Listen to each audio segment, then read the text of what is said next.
It appears once again that Meghan Markle, the former cable TV Suits actress, is fed up and wants to move on. No surprise there. But what's actually upset her this time around? Hi, good morning, Neil Sean here in the very heart of London. I hope you're keeping well. Can't believe that the dark nights and the dark mornings are coming back in already. I was just saying to a colleague, has it come earlier this year? Because it does seem to be the case. I thought it lasted well into October, a little bit more lighter days, Quite depressing already, isn't it? Hope your day is good wherever you are, and if you've had a good day, lucky you.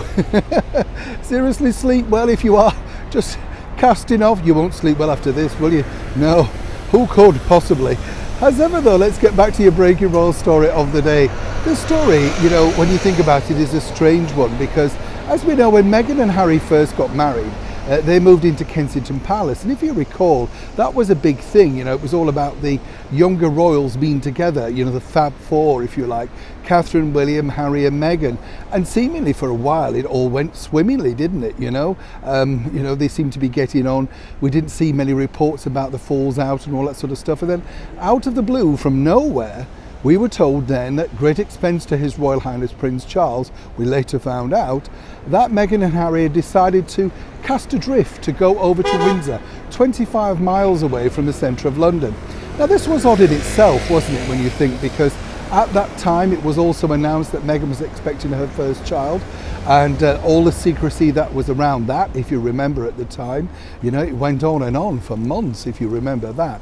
And then we kind of thought, well, perhaps when they moved over there inside that small cottage, which apparently you couldn't stand up in, seemingly you can, the 8 rooms is quite palatial, it's not exactly what I would call a small cottage, you know what I'm saying?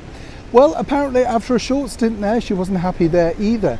But strangely enough, they decided to keep this particular abode on when they first flitted over to Canada, and then when they moved out to California, Montecito. And then, of course, they wanted to rent it back, and they've got a rental agreement going with Her Majesty's Crown Estate. What's interesting, though, when you think about it, is that obviously a lot of people are saying, well, Harry wants this for a tax reason. Perhaps so. But, I do kind of believe that he still wants one foot with his family over here in the United Kingdom. Seemingly, though, and as ever, we have to say allegedly, not Miss Markle. It appears that Frogmore is a bit of a fright for Meghan, because nothing to do with all the ghosts that could possibly lurk around that great Windsor estate, but mainly the ghosts of her life. According to a very good source, she's not really filled with happy times and all that sort of stuff. On a more serious note, who can blame her? Let's be honest, it's not really been a great sort of episode in her life. That again, I would suggest, is possibly all down to herself rather than the things that have happened around her. But on the other side of the coin, you do sometimes want to draw a line under it and cut away, don't you, for good. Now, what's interesting here is the battle rages on, because Meghan apparently would like not to come back to Frogmore again.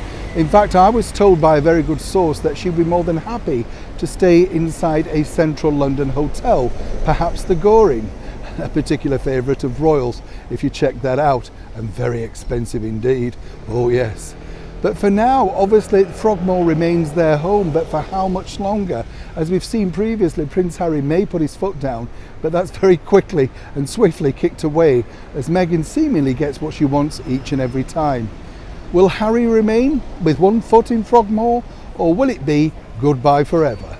As ever, when I know more, you'll know more. Neil Sean in the very heart of London.